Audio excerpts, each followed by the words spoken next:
O motivo da rejeição de Paulo ao jovem Marcos é apresentado em Atos capítulo 15, verso 38. Marcos tinha se afastado deles, não continuando no ministério.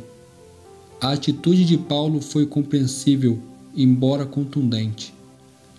A vida missionária, especialmente no mundo antigo, era dura e exigente. Paulo dependia da ajuda de seus companheiros para levar o fardo do trabalho e enfrentar os desafios. Em suas perspectivas, alguém que havia desertado tão rapidamente não merecia lugar na equipe que lutava contra o mal. A visão de Paulo ao jovem Marcos permaneceu, pois tempos mais tarde Paulo convidou Barnabé para voltar às cidades que passaram da primeira vez, para ver como estava a vida daqueles que aceitaram a Cristo através da sua mensagem.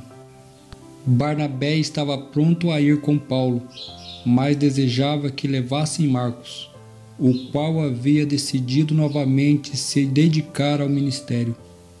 Paulo disse não. Ele não achava justo que levassem consigo alguém que, durante sua primeira viagem missionária, os abandonara em um momento de necessidade. Não estava disposto a desculpar a fraqueza de Marcos ao desertar da obra em troca da segurança e conforto do lar. Insistia em dizer que alguém de tão pouca fibra não estava habilitado para uma obra que exigia paciência, altruísmo, bravura, devoção, fé e disposição para sacrificar, se necessário, a própria vida.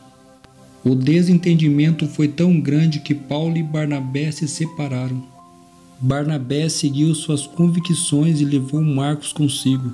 Navegaram junto para Chipre, mas Paulo, tendo escolhido Silas, partiu, encomendado pelos irmãos à graça do Senhor.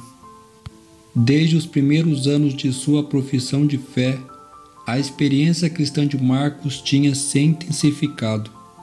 Ao estudar mais profundamente a vida e a morte de Cristo, ele havia obtido uma visão mais clara da missão do Salvador com suas provas e conflitos. Vendo as cicatrizes das mãos e pés de Jesus, as marcas de seu serviço pela humanidade, e até onde leva a abnegação para salvar os perdidos prestes a perecer. Marcos se dispusera a seguir o Mestre no caminho do sacrifício. Depois, partilhando da sorte do prisioneiro Paulo, compreendeu melhor do que nunca que ganhar a Cristo é um infinito lucro, e que ganhar o mundo e perder a vida, por cuja redenção o sangue de Cristo foi derramado, é uma infinita perda. Em fase de severa adversidade e prova, Marcos continuou firme, como um sábio e amado auxiliar do apóstolo.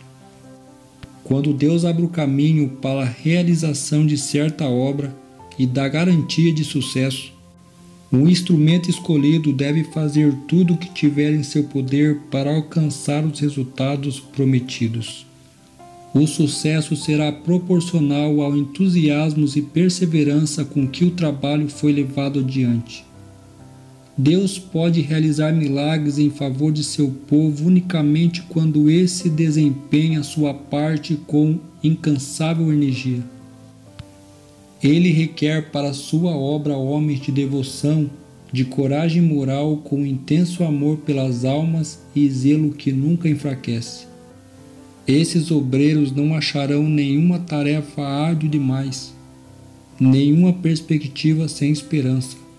Eles trabalharão com coragem até que a aparente derrota se transforme em gloriosa vitória. Nem mesmo as paredes da prisão ou a ameaça do martírio os levará a mudar o rumo de seu propósito de trabalhar unidos com Deus para a edificação do seu reino.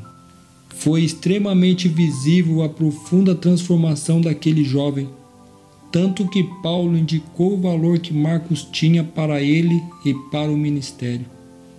Paulo passou a considerá-lo um dos seus colegas de trabalho e desejava que Timóteo o trouxesse com ele. Pedro também teve um relacionamento próximo com Marcos. As cartas de Paulo e Pedro provavelmente foram escritas no início da década de 60 d.C. Portanto, 15 a 20 anos após a experiência relatada em Atos 15, Marcos claramente se recuperou de seu fracasso, quase certamente pela confiança que seu primo Barnabé depositou nele. Que Deus os abençoe e até a próxima.